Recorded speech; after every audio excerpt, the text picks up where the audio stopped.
ለንጸልይ አባት ሆይ እናመሰግንሃለን በመካከላችን ስላለ መንፈሲ ጌታ ሆይ ስለሚያነቃቃን ወደ ልባችን ደግሞ መልእክት ስለምታመጣ እግዚአብሔር አምላክ ስለምትባርከን ደግሞ ወደ አንተ ስለምታቀርበን እግዚአብሔር አምላካችንና አባታችን ሆይ እንድናመልክህና ቃልህን እንድንሰማ ጌታ ልባችንን ወደ አንተ ስለምታቀርብ እናመሰግንሃለን። አሁንም ጌታ ሆይ እርዳታው ካንተ ዘንድ እንዲሆንልን እንፈልጋለን። እርዳታው ካንተ ዘንድ የሆነለት ሰው የተባረከ ነው ተብሎ እንደተጻፈ እግዚአብሔር አምላካችን ሆይ እርዳታው አሁንም ካንተ ዘንድ ይምጣልን። መናገር የሚገባኝን ብቻ እንድናገር አግዘኝ። ሕዝብህም ጌታ ሆይ በቃሊ በእውነት እግዚአብሔር አምላክ ሆይ ልቡን እንድትከፍት ለቃሊ ደግሞም በቃሊ እንድትባርከን እንለምንሃለን። ጊዜው በስም የተባረከ ይሁን በኢየሱስ ስም። እንግዲህ ላለፉት 2 ሳምንታት ለበረከት አድርገን በሚል ሐሳብ አብረን 2 ሳምንታትን ተካፍለናል። ታስታውሳላችሁ ወንድማችን ፓስተር ኤርሚያስ ያንን ክፍል ነው ያካፈለን። እኔም አሁን ከዛ ነው የሚቀጥለው ዛሬ ከዛ የሚቀጥል ሐሳብ ነው እኔም አብረን እንድንካፈል የሚፈልገው። ከዛ አንርቅም። ዛሬ ማካፈላችሁ ወይም ዛሬ የምንካፈለው ቃል እውነተኛ በረከት ትርጉሙና ምንጩ ምንድነው የሚለው ነገር ነው የምንመለከተው። በመጽሐፍ ቅዱስ ውስጥ እንደምታውቁት በስፋት በረከት የተገለጸው በቁሳዊ ነገር ላይ አይደለም። ቁሳዊ ነገር ላይ አይደለም። መጽሐፍ ቅዱሳችን በምናይበት ጊዜ ከእግዚአብሔር ጋር በሚኖረን በኪዳን ግንኙነት ላይ ነው የተመሰረተው። የኪዳን ግንኙነት ነው በረከትን የሚያመጣው። የእግዚአብሔር ሕዝብ ከእግዚአብሔር ጋር በኪዳን የተገናኘ ነው። አሮጌውም ኪዳን ቢሆን አዲሱም ኪዳን ቢሆን በኪዳን የተገናኘ ስለሆነ በዛ ነው ብልጽግናውም መንፈሳዊ ብልጽግና ነው። ቁሳዊ ብቻ አይደለም። ግንኙነቱም ህብረቱም ከእግዚአብሔር ጋር የሚደረግ ነው። ስለዚህ ዛሬ 2 ዋና ነጥቦችን የምንመለከተው የበረከት ምንጩና ትርጉሙ ምንድነው በሚል ሐሳብ ነው። የበረከት ምንጩና ትርጉሙ የእውነተኛ በረከት ምንጩ ምንድነው? በጣም በደንብ እንድትከታተሉኝ ይፈልጋለሁ። ዛሬ ከወትሮም በበለጠ እግዚአብሔር የተናገረኝን ነው ማካፍላችሁና የበረከት ምንጩ ምንድነው? የእውነተኛ በረከት ምንጩ ምንድነው? መጽሐፍ ቅዱስ ከያዛችሁ መጽሐፍ ቅዱሳችንን ኤርምያስ 9 ቁጥር 23 እስከ 25 ያለውን ክፍል እናነባለን። ትንቢተ ኤርምያስ ምዕራፍ 9 ቁጥር 23 እስከ 25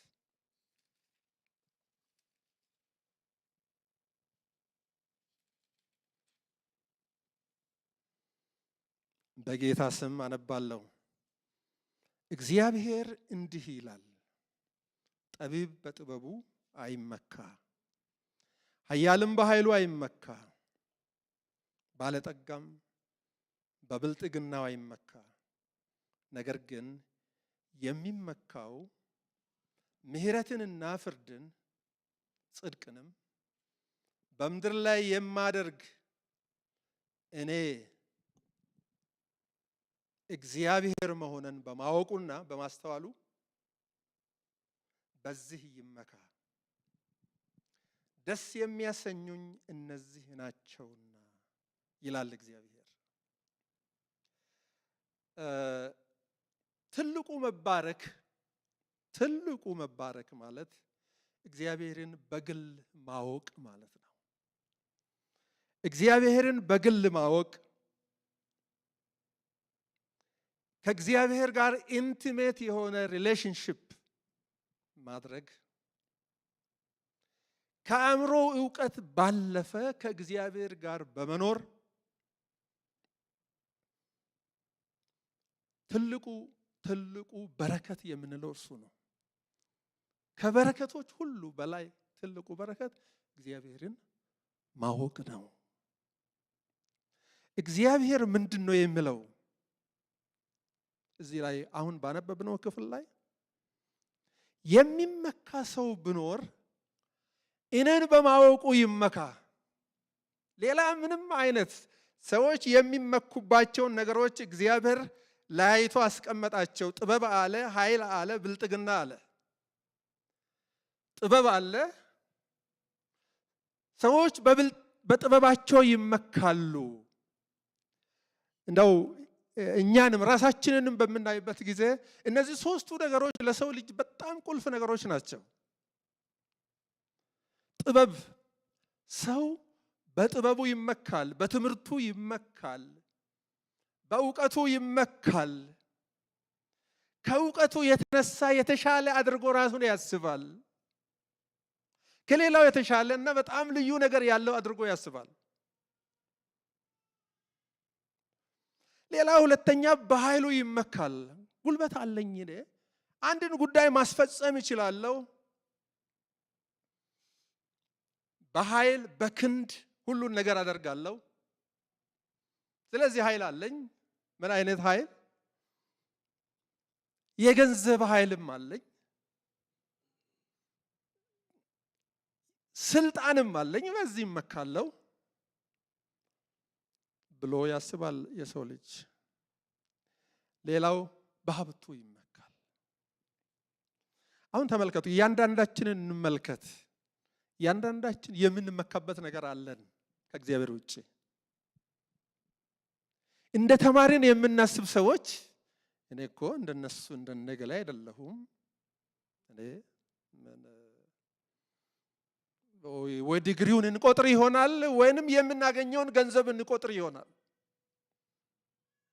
እኔ ልዩ እኮ ነኝ፣ እኔ እኮ ስፔሻል ነኝ፣ ከቤተሰብ ውስጥ እኮ እኔ በጣም የተለየው ሰው ነኝ፣ አም ስፔሻል።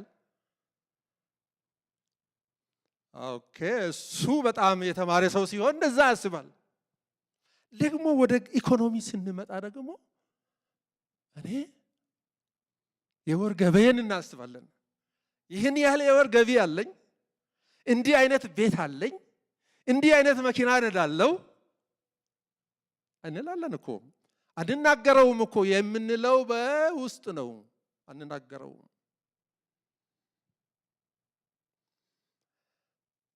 ሌላው ቅድም እንዳልኳችሁ ኃይል አለኝ፣ ስልጣን አለኝ፣ ይህንን ማድረግ ማስፈጸም እችላለሁ። እግዚአብሔር ግን ምን አለ መሰላችሁ? እነዚህ ነገሮች ስላሏችሁ አትመኩ። እነዚህ ነገሮች የሚጠፉ ናቸው። እነዚህ ነገሮች የሚቀሩ ናቸው። እኔን በማወቅ ነው መመካት ያለባችሁ። እነዚህ ነገሮች የማደርግ እኔ እንደሆንኩ እግዚአብሔር እናንብበው በእውነት ቃሉ የሚለውን ነገር ግን ካለ በኋላ ምን ይላል? የሚመካ ምሕረትንና ፍርድን ጽድቅንም በምድር ላይ የማደርግ እኔ እግዚአብሔር መሆነን በማወቁና በማስተዋሉ በዚህ ይመካ። እግዚአብሔር ዛሬ ሊባርከን የሚፈልገው እርሱን በማወቅ ነው። እርሱን በማወቅ ሊባርከን ይፈልጋል። ምሕረትን የማደርግ እኔ ነኝ፣ ፍርድን የማደርግ እኔ ነኝ። ያንተ ጉልበት ያንቺ ጉልበት ምንም ሊያደርግ አይችልም። ያንን ብታውቅ ያ ትልቅ በረከት ነው። እግዚአብሔርን በግል በማወቅ ማለት ትልቅ በረከት ነው። ሐዋርያ ጳውሎስም ይህንን ኮት አደረገ። አንደኛ ቆሮንቶስ ምዕራፍ 1 ቁጥር 16 ላይ ሄዳችሁ ስታዩ ቀጥታ እንዳለ ነው ኮት ያደረገው። ከዛ እንዳለ በትምህርተ ጥቅስ ያመጣዋል።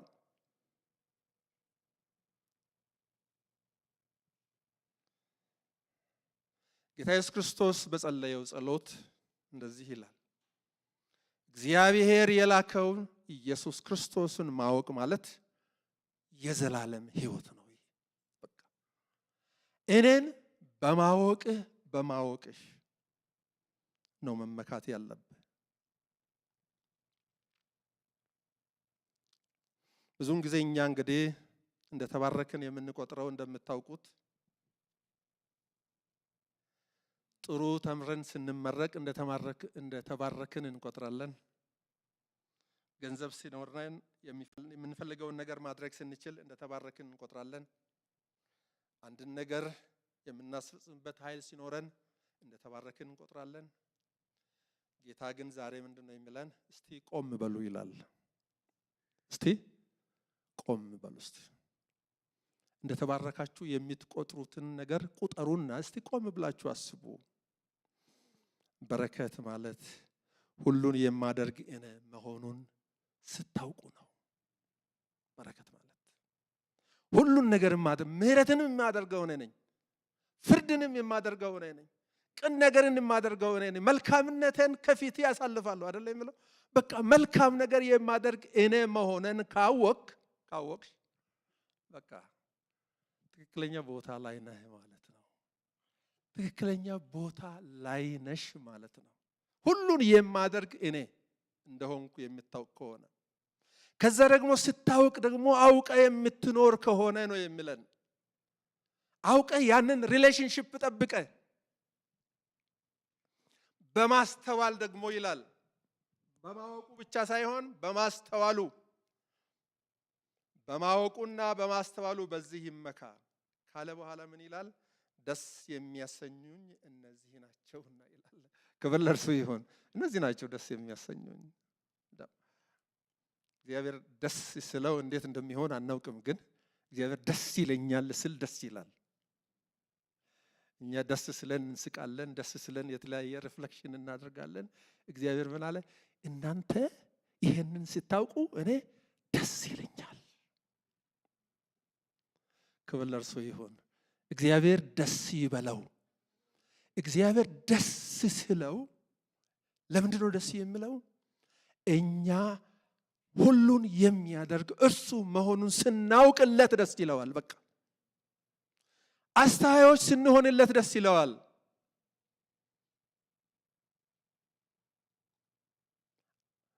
ስለዚህ ምንድን ነው እያለን ያለው? እኔን በማወቅ ተባረኩ። እኔን በማወቅ ተባረኩ። አሜን። አዎ እሱን በማወቅ እንባረክ። እርሱን ካላወቅን የምንቆጥራቸው በረከቶች እውነተኛ በረከቶች አይደሉም። እርሱን ካልተረዳን እኛ የምንቆጥራቸው በረከቶች የትም አያደርሱንም። በትምህርት ይሁን፣ በገንዘብ ይሁን፣ በስልጣን ይሁን ብዙ ቦታ ልንደርስ እንችል ይሆናል። የደረሱ ሰዎችም የተባረኩ ናቸው ብለን እንገምት ይሆናል። አንዳንድ ጊዜ በፖለቲካ ትልቅ ቦታ የደረሱ ሰዎችን ስታስቡ እንደተባረኩ ትቆጥሩ ይሆናል። አንዳንድ ጊዜ በኢኮኖሚ ብዙ ቦታ የደረሱ ሰዎችን ስታስቡ የተባረኩ እንደሆኑ ታስቡ ይሆናል። አትሳሳቱ። በረከት የበረከት ምንጭ እግዚአብሔር ነው። በረከት ማን ነው? እግዚአብሔርን ማወቅ ነው። በቃ ምህረትን የሚያደርግ እሱ ነው። ፍርድን የሚያደርግ እሱ ነው። ሰላምን የሚሰጥ እርሱ ነው። ሕይወትን የሚሰጥ እርሱ ነው። እርሱን ማወቃችን በእውነት በቃ ትልቅ በረከት ነው። ስለዚህ የእግዚአብሔር ቤተሰቦች ዛሬ በቃ ሌላ ነገር ብዙ ባልናገር ይሄ ይበቃናል። እግዚአብሔርን ማወቃችን፣ ከእርሱ ጋር መጣበቃችን፣ ስንገባ ስንወጣ ከእርሱ ጋር መሆናችን በራሱ በቃ ትልቅ በረከት ነው። በረከት ማለት ሁሉን የማደርግ እኔ መሆኔን ስታውቁ ነው። እግዚአብሔር የላከውን ኢየሱስን ስታውቁ ይህ በረከት ነው። ሕይወት፣ ደስታ፣ የመኖር ትርጉም የሚገኘው ከጌታ ጋር ባለን በዛ ህብረት ነው። ሕይወትም ደስታም በረከትም በዛ ይገኛል።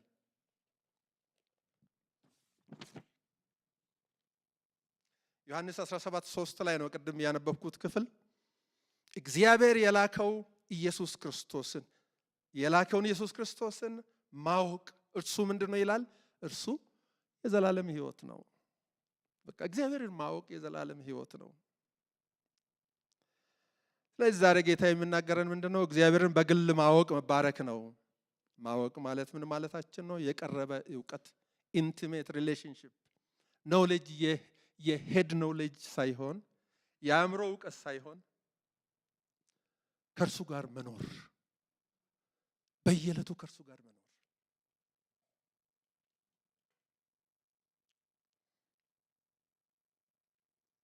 ሰሞኑን የሆነ ቦታ ላይ አንድ ኢንተርቪው ስንደረግ ነበር እና አንድ ጥያቄ በጣም ሰርፕራይዝ ያደረገኝ ጥያቄ ነበር። ኢንተርቪው የስራ ኢንተርቪው አይደለም፣ ሌላ ጋር ልቀጠር ነው እንዳትሉኝ ሳይሆን ምንድነው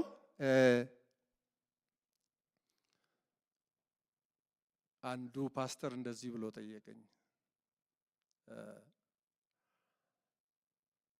እነዚህ ትምህርት ቤት የነበርኩበትን ጊዜ ነግሬያቸው ነበር። እዚህ ትምህርት ቤት እዛ ትምህርት ቤት ብዬ ብዙ ትምህርት ቤት ሲናገር እንዲህ አለ፣ የጭንቅላት ዕውቀትን ከልብ ጋር እንዴት ነው የምታዛምደው አለኝ። እነዚህ የምትቆጥራቸው ነገሮች የጭንቅላት ዕውቀት ነውና እንዴት ነው ከልብ ጋር እንዴት ይጣጣማል ብለህ ታስባለህ?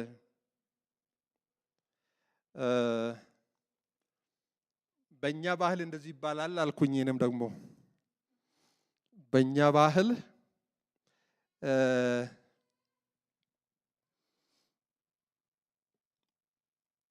ሙያ በልብ ነው ይባላል። ደግሞም ስታደርገው ያየ ሰው ይናገር እንጂ አንተ እንደዚህ አደርጋለሁ አትበል ይባላል አልኩኝ። በኋላ መጨረሻ ላይ ጸሎት ሲጸልይ ያንን ኮት አድርጎ ጸለየ። ማለት አሁን እኔ እንደዚህ አደርጋለሁ ከጭንቅላቴ ወደ ልቤ እንደዚህ አወርዳለሁ እያልኩ እንዲነግረው ነው እሱ የፈለገው። ግን አይደለም፣ ሳገለግል ሲኖር ያየ ሰው ነው የሚናገረውና ስለዚህ እንደዛ ነው ተባብለናል። እና ምንድነው ማለት የፈለኩት ስታውቁኝ በምልበት ጊዜ እግዚአብሔር ሄድ ነው ልጁን አይደለም በጭንቅላት ውስጥ የምናውቀውን ሳይሆን የምንተገብረውን ነው። በህይወት የምናውቀውን የምንኖርበትን ነው የሚጠይቀን። እኔ ምህረትን የማደርግ ፍርድን የማደርግ እኔ መሆንን ስታውቁ ስትኖሩበት ከኔ ጋር ህብረት ስታደርጉ በዚህ ደስ ይለኛል ይለናል። ስለዚህ የእግዚአብሔር ቤተሰቦች ጌታን ማወቃችን ነው ጌታን ደስ የሚያሰኘው። ጌታን ማወቃችን ደግሞ ለኛ በረከት ነው። ያ ነው በረከታችን። ሁለተኛው ነጥባችን ተመሳሳይ ነው፣ ተቀራራቢ ነው። ሁለተኛው ነጥባችን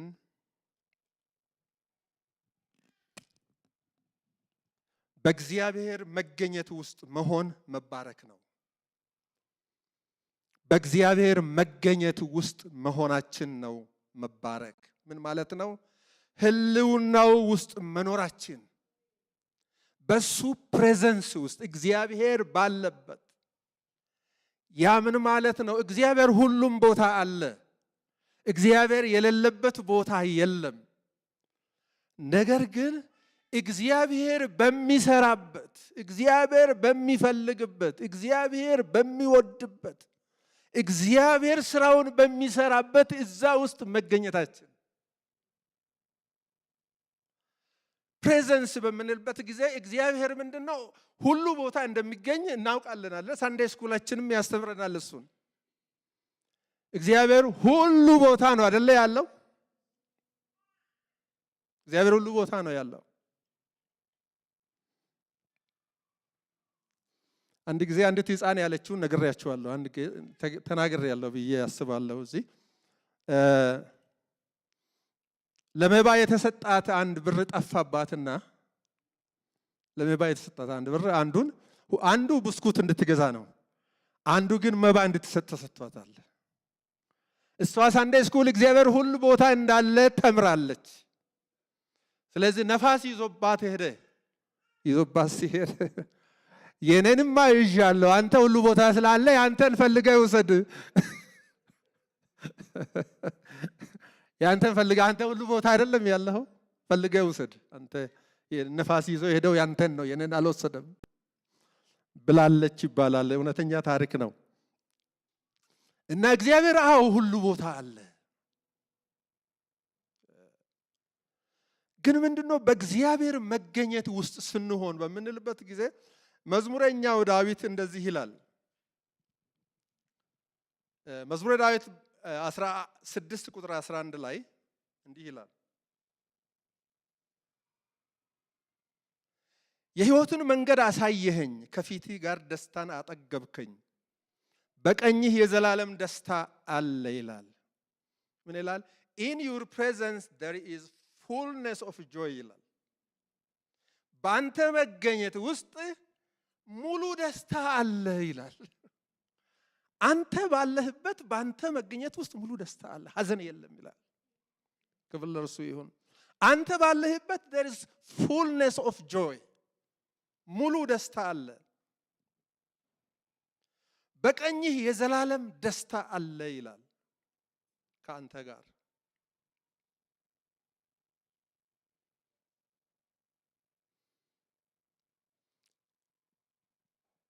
እግዚአብሔር ካለ በልባችን ውስጥ እርሱ ካለ ደስታ አለ ደስታ ምን አይነት ደስታ ነው ያለው ሙሉ ደስታ ነው ያለው ስለዚህ ከእግዚአብሔር ጋር መኖር ከእግዚአብሔር ጋር መገኘት በሱ መገኘት ውስጥ መኖር ለኛ ትልቅ በረከት ነው ሃሌሉያ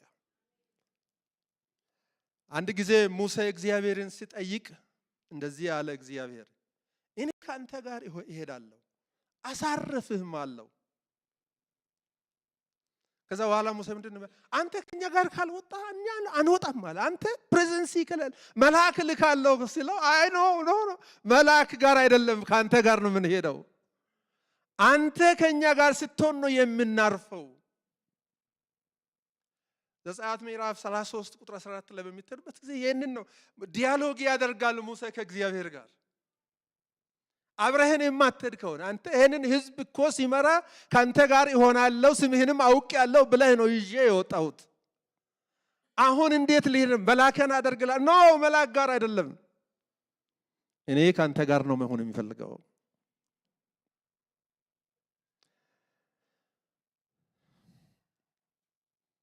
ክብር ለእርሱ ይሁን ዳዊት እግዚአብሔርን አንዲት ነገር ለመንኩት አይደል ያለው አንዲት ነገር ለመንኩት እሷንም ይሻለው በህይወት ዘመን ሁሉ በእግዚአብሔር ቤት ይኖር ዘንድ እግዚአብሔር ያለበት እሱ ጋር ይኖር ዘንድ መቼ በህይወት ዘመን ሁሉ in every second ማለት ነው in every minute ማለት ነው in every hour ማለት ነው በቃ እሱ ነው እግዚአብሔር በሌለበት የምንኖርበት ቀንና ሰዓት ደቂቃ ያ የኪሳራ ነው አይመስላችሁም ኪሳራ ነው እግዚአብሔር በሌለበት የምንነጋገራቸው ንግግሮች እግዚአብሔር በሌለበት ስፍራ የምንውልበት ስፍራ ደስ ኪሳራ ነው ባንክራፕሲ ነው ስለዚህ ምንድነው በሱ ፕሬዘንስ ውስጥ የት በቤታችን በሱ ፕሬዘንስ ውስጥ በስራ ቦታችን በሱ ፕሬዘንስ ውስጥ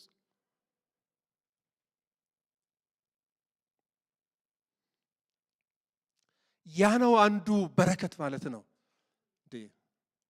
ከሱ መገኘት ውጪ ሆነን የሆነ ነገር አግኝተን ተባረክን ማለት አለብን እንዴ ምን ነካችሁ አይሆንም እኮ የማይመስል ነገር ነው ማይመስል ነገር ነው የእግዚአብሔር ቃል ማለት የሆነ ነገር ስላገኘን የሆነ ትልቅ ብር ስላገኘን የሆነ ትልቅ ስልጣን ስላገኘን የሆነ በቃ ትልቅ ነገር ብሎ በመድር ላይ ያለውን ነገር ስላገኘን እሱ በሌለበት እኔ ተባረኩኝ ብለን መኮፈስ አለብን ኖ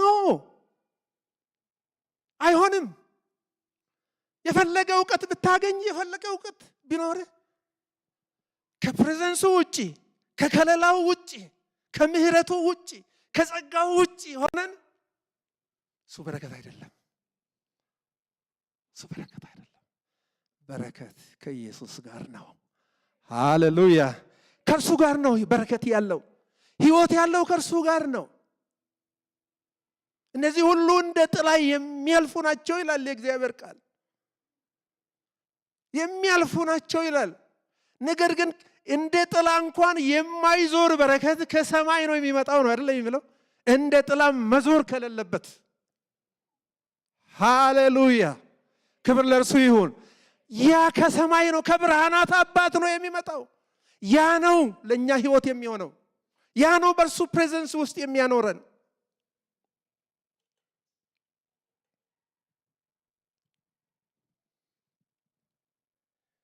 እግዚአብሔር ቤተሰቦች፣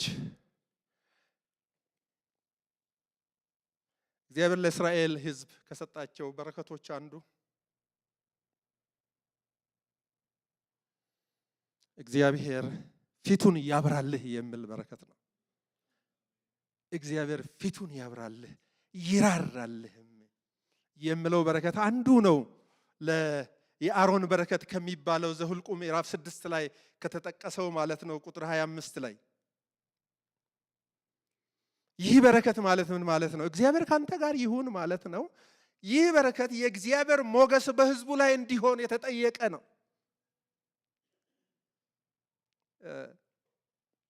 አንድ ኮሜንታሪ እንደዚህ ይላል፣ ይህንን ሳነበው እግዚአብሔር አፕሩቫል ይስጥህ ማለት ነው። እግዚአብሔር አፕሩቫል ለበቃ ልክ ነህ፣ you are right፣ በእኔ ትራክ ውስጥ ነው ያለኸው፣ አልወጣህም ማለት ነው። እግዚአብሔር ፊቱን ያብራል። በቃ this is right, you are on the right track፣ በትክክለኛ መንገድ ላይ ነህ። እግዚአብሔር ይበልህ፣ እግዚአብሔር አፕሩቭ ያድርግህ፣ ያረጋግጥልህ።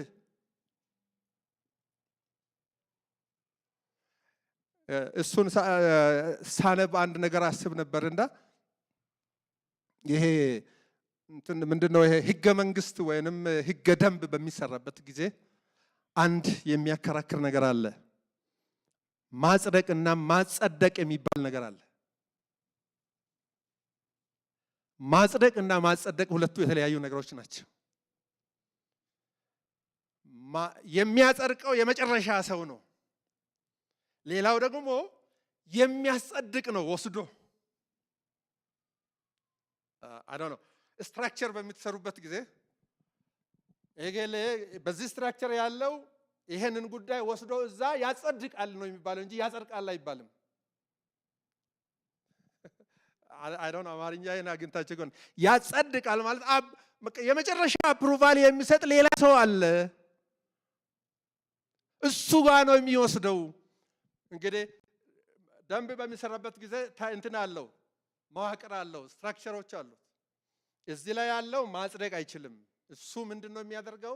ያጸድቃል። ወስዶ እዛ ወስዶ ያጸድቃል። ዴቭ እንግዲህ ታውቃለህ አንተ እዛ ወስዶ ምንድነው የሚለው? እዚህ ፊቱን ያብራልህ በሚልበት ጊዜ ምን ማለት ሆኖ በቃ እግዚአብሔር አፕሩቫል ይስጥህ።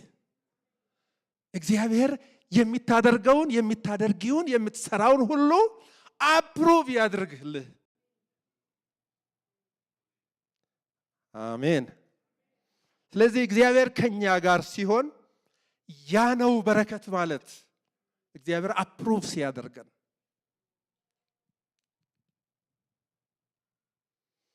ያጽድቅልህ፣ ያረጋግጥልህ።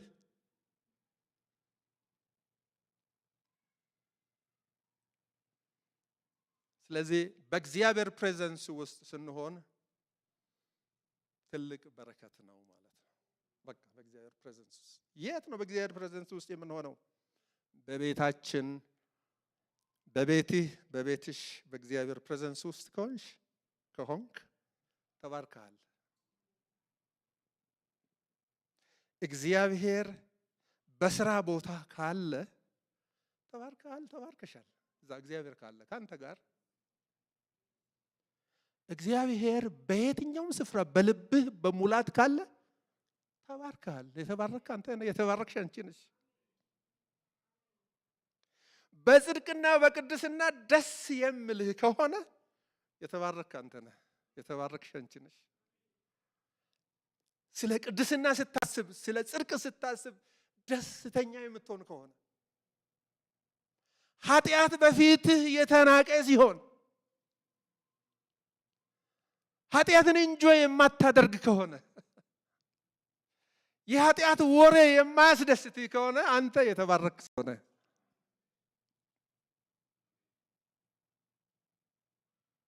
ኃጢአት የሚያስደነግጥህ ከሆነ የሚያስደነግጥሽ ከሆነ ካፊ አንድ ነገር አምልጦ ወጥቶ የምትደነግጥ ከሆነ አንተ የተባረክ ነህ። ነገር ግን ልክ ልኩን ነገርኩት የምትል ከሆነ ጥያቄ ያለብህ ይቀራሃል ማለት ነው። የሆነ ነገር ተናግረ ወይም ተናግረሽ በቃ ልክ ልኩን ነገርኩት ወይ ልክ ልኳን ነገርኳት ሞቅ ብሎ ማለት ብሎሽ ማለት ነው። እሱ የበረከት መንገድ አይደለም። እሱ የህይወት መንገድ አይደለም። ልክ የሚናገረው እግዚአብሔር ብቻ ነው። ዝም በል አንተ፣ አንቺም ዝም በይ። አትድፈሩ እግዚአብሔርን። በቃ እግዚአብሔር ያለውን እንኑር።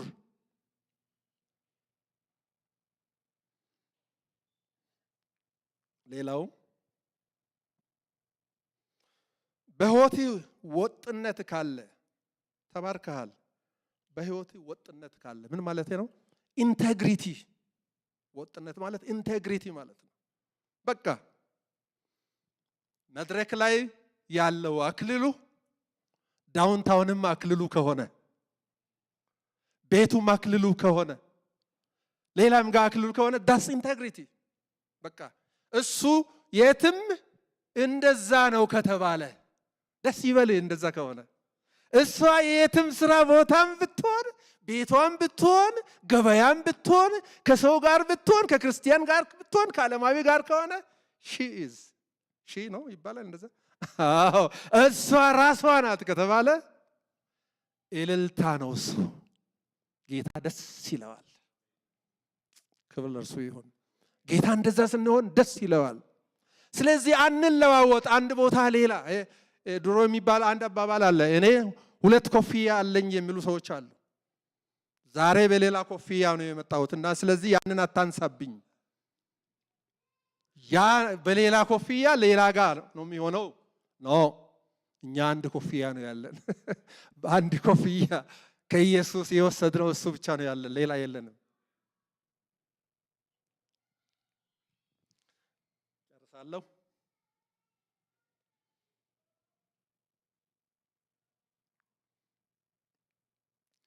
ይህ ሰው በእግዚአብሔር መገኘት ውስጥ የተባረከ ሰው፣ ይህ ሰው በአስቸጋሪ ጊዜ እንኳን በእግዚአብሔር ይታመናል። ውጤቱ በሃርድሺፕ ጊዜ እንኳን ኮንፊደንሱ እግዚአብሔር ነው። ምን ይላል መሰላችሁ? ኢሳያስ ላይ በአንተ ታምናለችና በአንተ ለምትደገፍ ነፍስ ፈጽመህ በሰላም ትጠብቃታለህ። ጌታ እግዚአብሔር የዘላለም አምባ ነው፣ ለዘላለም በእርሱ ታመኑ ይላል። በቃ ከእግዚአብሔር ጋር ያለ ሰው በአስቸጋሪ ጊዜ ውስጥ እንኳን በመከራ ውስጥ እንኳን በፕሮብለም ውስጥ እንኳን ቢሆን በእግዚአብሔር ይታመን። ኮንፊደንሱ እግዚአብሔር ነው። የሆነ በቃ ትልቅ የሚያስፈራ ነገር እንኳን ደመና ከቦት አስቸጋሪ ነገር ውስጥ ቢወጣ ኮንፊደንሱ በአምላኩ ላይ ነው። ክብር ለእርሱ ይሁን። ኮንፊደንሱ በቃ እኔ እግዚአብሔር አለልኝ፣ እግዚአብሔር ከእኔ ጋር ነው፣ ምንም ነገር አልሆንም። ሼክ አያደርግም ማለት ነው። አይናወጥም ማለት ነው። በእውነት አይናወጥም። የእግዚአብሔር ቤተሰቦች ከእርሱ ጋር ከሆነን አንናወጥም። ታውቃላችሁ፣ እርሱ አለ ከኛ ጋር። በቃ ከእርሱ ጋር ከሆነን አንናወጥም። እርሱን በትክክል የምናውቅ ከሆነ አንናወጥም። ምን ሊሆን ነው የምንናወጠው?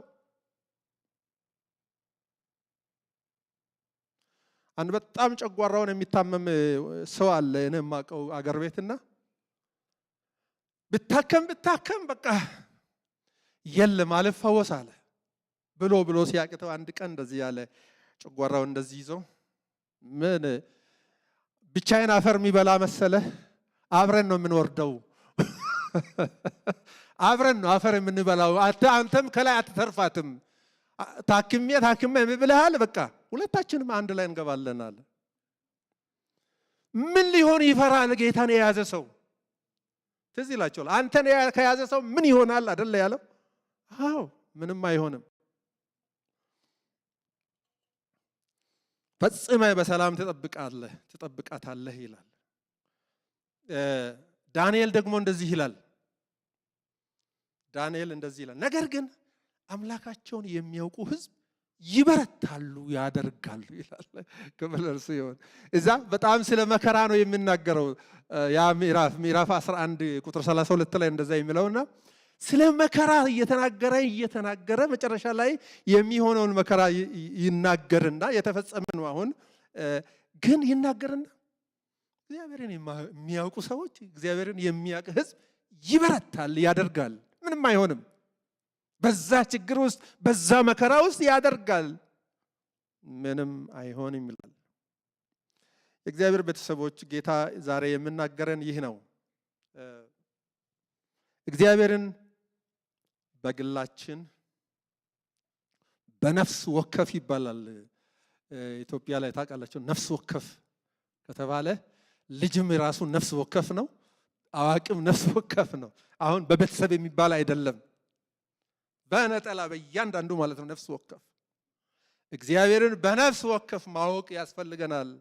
ያ ነው በረከት። ልጅም እንደ ልጅ፣ ወጣትም እንደ ወጣት፣ አዋቂም እንደ አዋቂ፣ እናትም እንደ እናት፣ አባትም እንደ አባት በነፍስ ወከፉ ከጌታ ጋር ሪሌሽንሺፕ ያስፈልገዋል። ወጥ የሆነ ህይወትን መምራት ያስፈልገናል። በቃ የእግዚአብሔር ልጆች ናቸው ተብሎ በቃ ወጥ የሆነ ኢንቴግሪቲ፣ ሁል ጊዜ በእግዚአብሔር መገኘት ውስጥ መሆን አለብን። ቦታ አትምረጡ። እዚህ የምንገናኘው ጌታን ልናመልክ ነው። ከምናመልክበት ነው የምንመጣው እንጂ አምልኮ እዚህ ልንጀምር አንመጣም። በየቦታችን ወርሺፕ ለጌታ ከኖርንበት ነው የምንመጣው እንጂ አዲስ ጌታን እንደሚቀበል ሰው አይደለም የምንመጣው እዚህ።